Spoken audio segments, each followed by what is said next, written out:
Hello नमस्कार मंडळी। नारळी पौर्णिमे दिवशी आपण नारळी भात हा बनवतोच, पण नारळी भातासोबत जर तुम्ही अशा पद्धतीची नारळी खीर जर बनवलीत ना तर डबल मजा येईल।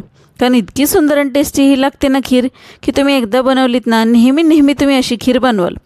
तुमचा उपवास असो, एखादा सणवार असो किंवा पाहुणे येणार असो, अशा पद्धतीची तुम्ही खीर बनवलीत ना तर सगळे तुमची वाहवा करतील।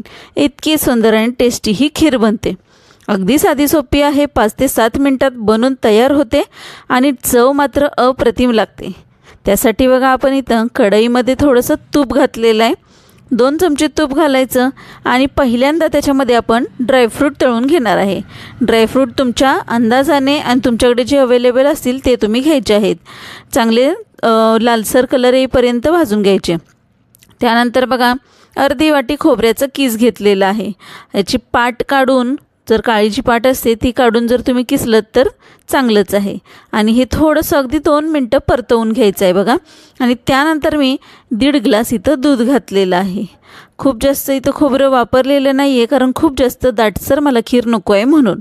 तुम्हाला खूप जास्त घट्ट दाटसर खीर हवी असेल तर तुम्ही इथं 1 ते 1.5 वाटी खोबऱ्याचं कीस वापरू शकताय। आता या दुधाला चांगलं आटवून घ्यायचं आहे, म्हणजे खोबऱ्याचा कीससुद्धा आतमधला शिजला पाहिजे आणि दूधसुद्धा थोडंसं आटलं पाहिजे। अशा पद्धतीने शिजवून घ्यायचे। यामध्ये जी कढईला साई जमा होते ती आतमध्ये आपण ढकलत राहायची, म्हणजे आपली खीर एकदम छान दाणेदार होईल। आणि आता दूध आपलं बघा आटायला लागलेलं आहे। दूध आटल्यानंतर मस्त अशी खव्यासारखी टेस्टसुद्धा त्याला येणार आहे। आणि यामध्ये आपण एक असा पदार्थ घालायचा आहे ज्याच्यामुळे या खिरीची टेस्ट एकदम डबल होते। आणि तो पदार्थ घातल्यानंतर खीर खव्यासारखी लागणार आहे। तो म्हणजे काय असणार आहे तर आता पुढे बघा। मस्त असं या पदार्थामुळे टेक्स्चर येणार आहे आपल्या खिरीला। 1 चमचा तांदळाचं पीठ आणि 3 चमचे आपण इथं मिल्क पावडर घातली। त्यामध्ये थोडं दूध घातलेलं आहे आणि हे चांगलं मिक्स करून आपण हे खिरीमध्ये घालणार आहे। यामुळे आपल्या खिरीची टेस्ट एकदम माव्यासारखी लागणार आहे। आणि हे आपलं बघू शकता दूध किती आटलेलं आहे। आणि आता आपण यामध्ये ते मिक्सचर घालून घेऊया, म्हणजे चांगली उकळी आली ना की सगळं ते एकजीव होऊन जाईल। आता हे मी सगळं घातलेलं आहे ह्याच्यामध्ये मिल्क पावडरचं मिक्सचर, आणि आता मिक्स करून घेते। चांगली उकळी आली की छान असं ते एकजीव होईल। यामध्ये आपण गुठळ्या अजिबात होऊन द्यायच्या नाही, म्हणजे ना खिरीमध्ये सुद्धा आपल्याला त्याच्या गुठळ्या लागणार नाहीत। आणि असं सारखं सतत ढवळत राहायचं, म्हणजे एकसारखी आपली खीर बनणार आहे दाटसर।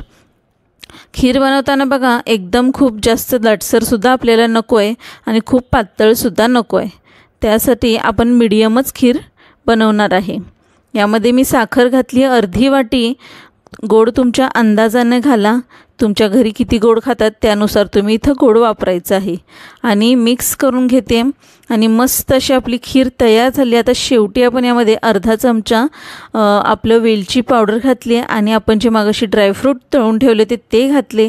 थोडासा आपण इथं जायफळ किसलेलं आहे। 1 नंबर टेस्ट यामुळे लागणार आहे। आणि आता मी झाकण ठेवले, गॅस बंद केला आहे। मस्त अशी आपली खीर तयार झाली। ही खीर तुम्ही गरमागरम खाऊ शकताय किंवा फ्रीजमध्ये थंड करा आणि नंतर खाल्ली तरीसुद्धा छान लागेल। इतकी सुंदर आणि टेस्टी होते ना की तुम्ही एकदा बनवलीत ना तर नेहमी हीच खीर बनवाल। आणि जेव्हा आपल्या घरी सण असतो, एखादे पाहुणे येणार असतात किंवा आपला उपवास असतो, त्यावेळी तर तुम्ही ही खीर आवर्जून करून बघा।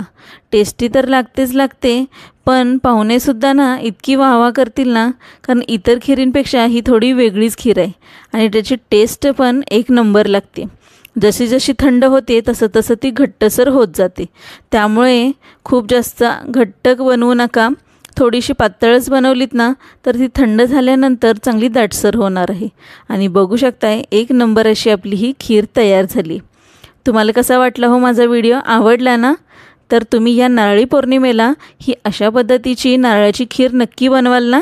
आणि बनवल्यानंतर मला कमेंट करायला विसरू नका बरं का, की तुमची खीर कशी झाली होती आणि माझी खीर कशी झाली आहे ना, ही सुद्धा मला कळवायला विसरू नका। माझा व्हिडिओ आवडत असतील तर व्हिडिओला लाईक, शेअर आणि सबस्क्राईब करायला तर अजिबातच विसरायचं नाही। थँक्यू।